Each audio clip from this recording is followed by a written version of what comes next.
This is Linda, and today I want to talk to you about one of my favorite books that I've written, and that is called The Face of Jesus. So let me tell you first, I'll read a little bit from the introduction, then I'm going to read you the final chapter in this book. This book was written from the viewpoint of various characters in the Bible who encountered Jesus, each in a different time and in a different way.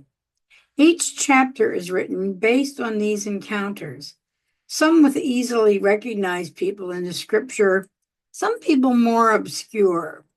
It is my intention that as you read each chapter, you will see in your own mind a new image of the face of Jesus from another's point of view, and that you will be able to put yourself into the situation that sits in Leben of your time. But even more, I hope that you will be able to envision the sits in der Lief, the love and compassion of Jesus shown to each of those to whom he revealed his face. And that, in the spirit of Lectio Divina and Bible immersion, you will find in your own life situation the face of Jesus. The final chapter in my book is chapter 21, called Peter Redo, and it's based on John 21:15-17.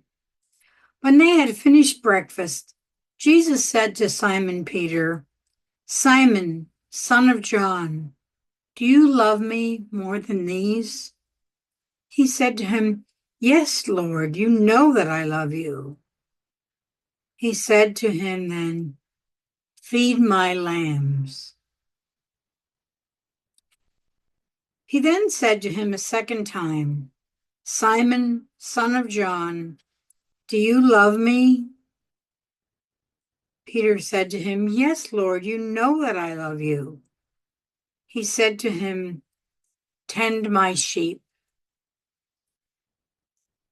Jesus said to him a third time, "Simon, son of John, do you love me?" Peter was distressed that he had said this to him a third time. "Do you love me?" And said to Jesus, "Lord, you know everything. You know that I love you." Jesus said to him, "Feed my sheep." In the weeks that had passed since that awful day of crucifixion and the day that Mary of Magdala brought to us the incredible news that Jesus was alive, I had been in a swirl of confusion. I wanted to go into hiding after that fateful day when I denied knowing Jesus. Where could I hide from the truth? I thought about following Judas's lead and hanging myself. But then I thought, no, my crime was not that serious. It wasn't I who sold him out for 30 pieces of silver. And the others denied him too. We were all cowards, hiding from the Jews and the Romans who might come after us next.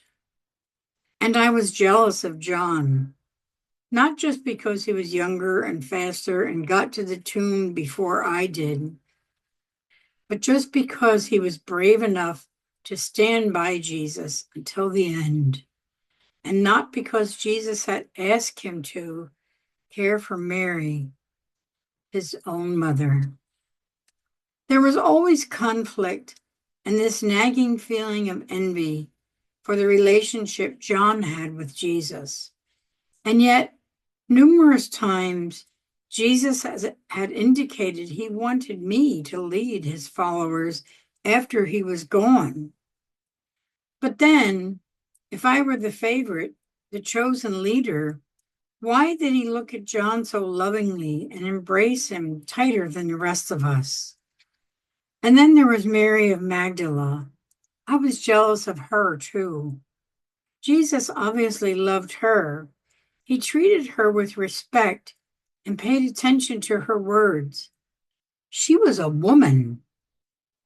She could not be the chosen disciple. She could not carry on his work when he was gone. And yet every time he went off and spoke privately with her or with John, I felt this deep pain within me. Someone had to carry on the work after Jesus was gone. Was it meant to be John, Mary Magdalene, Peter? Maybe each of them in their own way had a role to play, leading the disciples and quelling their fear, writing the story of Jesus after the other disciples and gospel writers were long gone, showing the world that in Jesus there was no Greek or Jew, no slave or master, no woman or man. Now here he was making us breakfast by the sea. What was he thinking? We should be in hiding so we aren't all killed. We shouldn't be trying to decide how to carry on his work. We needed to be planning our strategy. I was a man of action, if nothing else. I didn't have time to sit by the sea and eat freshly caught fish. I wanted him to be telling me what to do next, how I could avoid capture and the fate that befell him. I wanted him to tell us if there was a way we too would rise from the dead. I wanted him to share the prayers that would help us heal those who needed healing. I wanted him to teach us how to preach to persuade the crowds. I didn't want him cooking fish. What was he thinking? At last, he pulled me aside and asked me to walk with him. Ah, here it comes. He's going to give me the secret. He's going to tell me how to speak persuasively, how to lead his people. But what did I get? Him questioning my love. Not once, but 3 times. The symbolism was not lost on me. I had denied him 3 times.